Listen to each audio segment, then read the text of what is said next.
औरों के हित जो जीता है, औरों के हित जो मरता है, उसका हर एक आंसू गंगाजल और हर शब्द गीता है। नमस्कार साथियों, कभी कभी जीवन हमें उन रास्तों पर ले जाता है जहां सवाल हमारे होते हैं, जवाब हमें दूसरों के लिए खोजना होते हैं। यह कहानी है एक ऐसे गरीब बालक की जिसके पास न धन था, न साधन और न ही कोई मित्र। एक सूखे और संघर्षरत गांव में, जहां उम्मीदें भी धूप की तरह झुलस चुकी थीं, एक मां अपने पुत्र की ओर देखती है। थकी हुई आंखों में विश्वास है और कांपते हुए होठों पर एक आशीर्वाद। बालक मां से पूछता है, मां, हमें कब तक इस गरीबी और दरिद्रता के साथ जीवन व्यापन करना होगा? क्या हमारे भाग्य में दुख और केवल दुख ही है? मां धीरे से मुस्कुराती है, जैसे आंसुओं को भीतर समेटती हो। बेटा, भगवान का आशीर्वाद हमारे साथ है, बस विश्वास बनाए रखो। बालक भावुक होकर कहता है, मां, मैंने सुना है हमारे गांव के उस पार एक ओजस्वी सन्यासी जी पधारे हैं जो लोगों की समस्याओं का समाधान करते हैं। मैं उनसे मिलना चाहता हूं। मां उसका चेहरा सहलाते हुए कहती है, जा बेटा, मेरा आशीर्वाद तेरे साथ है। बालक मां के चरण स्पर्श करता है और चल पड़ता है उस अनदेखी यात्रा पर, दिल की गहराइयों में छुपे अनंत प्रश्नों के साथ। रास्ते में एक किसान बालक को रोकता है और कहता है, अरे लड़के, कहां जा रहा है? खेतों में काम नहीं करना क्या? बालक विनम्रता से कहता है, मैं एक सन्यासी से मिलने जा रहा हूं, उनसे हमारी समस्याओं का हल पूछना है। यह सुनकर किसान जिज्ञासा से भर जाता है और कहता है, अगर सच में ऐसा कोई है तो मेरी भी बात पूछ लेना। मैं कई सालों से खेत में कड़ी मेहनत कर रहा हूं, पर गरीबी मेरा पीछा नहीं छोड़ती। बालक हाथ जोड़कर कहता है, मैं अवश्य पूछूंगा, अब मुझे आज्ञा दे। जैसे ही बालक अपने गांव के मध्य पहुंचता है, कुछ दूर चलने पर गांव के ही एक वृद्ध सन्यासी मिलते हैं। वो पूछते हैं, प्रिय बालक, कहां जा रहे हो? बालक सिर झुकाकर प्रणाम करता है और कहता है, मैं एक त्रिकालदर्शी महात्मा से मिलने जा रहा हूं, अपनी समस्याओं का समाधान पाने। सन्यासी थोड़ी देर शांत रहते हैं, फिर कहते हैं, क्या वह महात्मा सच में ओजस्वी है? बालक उत्तर देता है, मैंने कुछ ऐसे ही सुना है। सन्यासी कहते हैं, तो मेरी भी एक जिज्ञासा उनके समक्ष रखना। उनसे पूछना, क्या मुझे कभी आध्यात्मिक सफलता मिलेगी?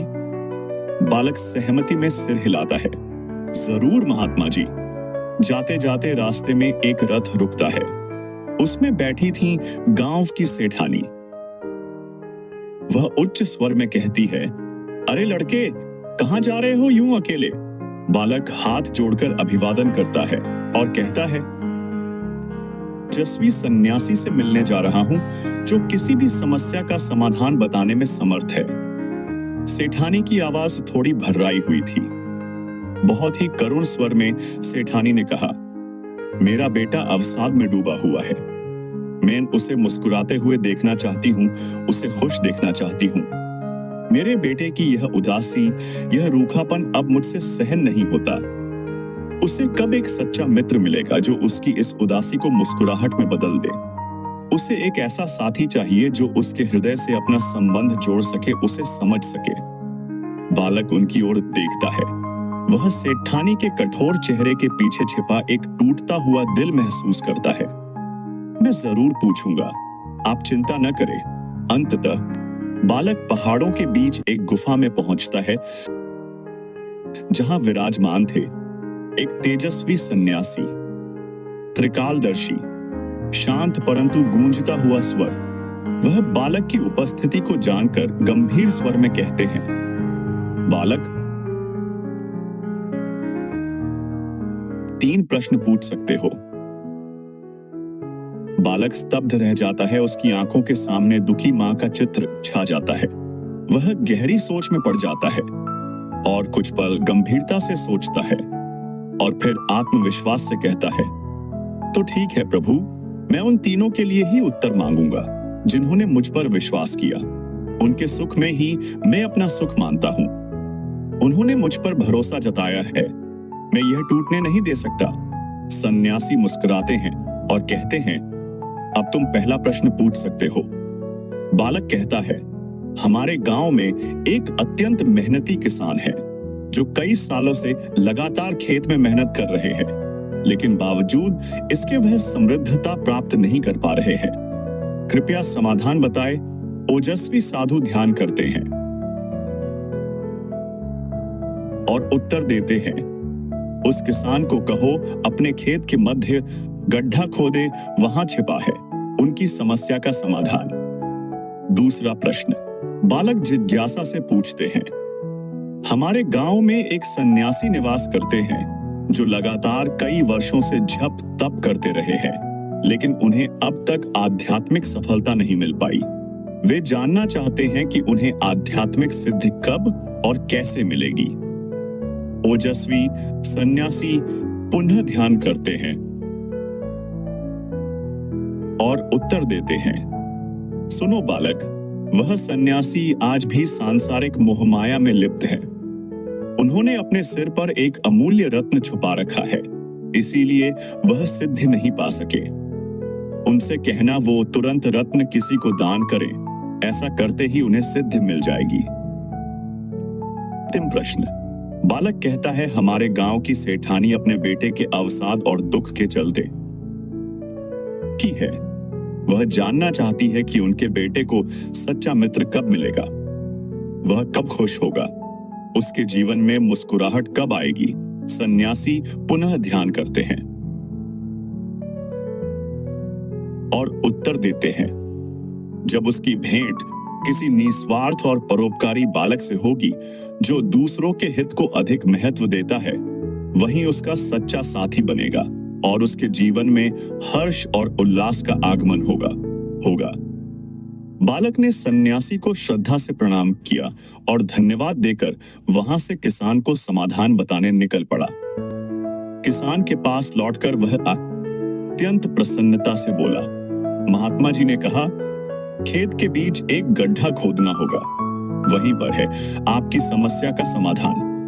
किसान पहले हैरान होता है, विश्वास नहीं करता, लेकिन बालक के चेहरे पर झलकते आत्मविश्वास और ईमानदारी को देखकर तुरंत गड्ढा खोदना शुरू करता है और कुछ ही समय बाद वह पाता है सोने के सिक्कों से भरे 2 घड़े, जिसे देखकर वह आत्मविभोर हो जाता है और उसकी आंखों से आंसू बहने लगते हैं।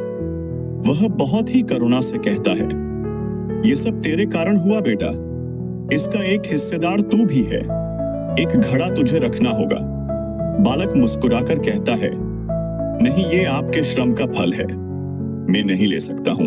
लेकिन किसान उसे एक घड़ा दे देता है। बालक वहां से घड़ा लेकर प्रस्थान करता है। सन्यासी के पास लौटकर वह कहता है, महात्मा जी, त्रिकालदर्शी सन्यासी ने कहा कि आपने अपने सिर पर एक रत्न छुपा रखा है जो आपकी सिद्धि में बाधा है। यह सुनकर सन्यासी स्तब्ध रह जाते हैं, क्योंकि उनके सिवा इस रत्न के बारे में कोई नहीं जानता था। उन्होंने तुरंत रत्न निकाला, फिर हंसते हुए कहा, तुम्हारे निस्वार्थ भाव ने मेरी आंखें खोल दी, यह रत्न अब तुम्हारा है, आशीर्वाद समझकर रख लो। बालक उन्हें धन्यवाद देते हुए आगे बढ़ जाता है। जब वह सेठानी के पास पहुंचता है तो वह सेठानी को नमस्कार कर कहता है, ओजस्वी सन्यासी के अनुसार आपके पुत्र का सच्चा मित्र वह होगा जो निस्वार्थ भाव से दूसरों के लिए सोचता है, वही उसके जीवन में रंग भरने में सक्षम होगा। सेठानी का हृदय भर आता है। वह बालक की ओर देखती हैं और कहती हैं, वह तुम ही हो बेटा, तुम एक ईमानदार और परोपकारी इंसान हो। आओ मेरे पुत्र से मिलो। सेठानी का पुत्र बाहर आता है और दोनों बालक एक दूसरे को गले मिलते हैं और एक नई मित्रता जन्म लेती है, विश्वास और संवेदना की नींव पर। अंत में बालक आकाश की ओर देखता है और कहता है, प्रभु, आपने मुझे बिन मांगे ही सब कुछ दे दिया। आपने मुझे धन दिया, सम्मान दिया और एक मित्र भी, पर सबसे बड़ी सौगात निस्वार्थ सेवा का सुख दिया। तो प्रण लेता हूं कि मैं सदैव इसी पथ पर चलूंगा जहां दूसरों के लिए जीना ही मेरा जरिया जीवन होगा। और इस तरह से परोपकार के फलस्वरूप उस निर्धन बालक को ईश्वर का आशीर्वाद, धन, सम्मान और मित्र के रूप मिल जाता है। इस कहानी का सार, यह केवल एक बालक की यात्रा नहीं थी। यह निस्वार्थता, विश्वास और परोपकार की वो मशाल थी जिसने न सिर्फ 3 जीवनों को बदला, बल्कि हम सबको यह सिखाया। जब हम अपने दुख भूलकर दूसरों का सहारा बनते हैं, तभी सच्चा आनंद प्राप्त होता है। और यही जीवन का प्रथम लक्ष्य है। हम कामना करते हैं आपके जीवन में परोपकार हो और आपकी जीवन की यात्रा कई लोगों की जीवन यात्रा को सार्थकता प्रदान करे। धन्यवाद। आपका जीवन मंगलमय हो।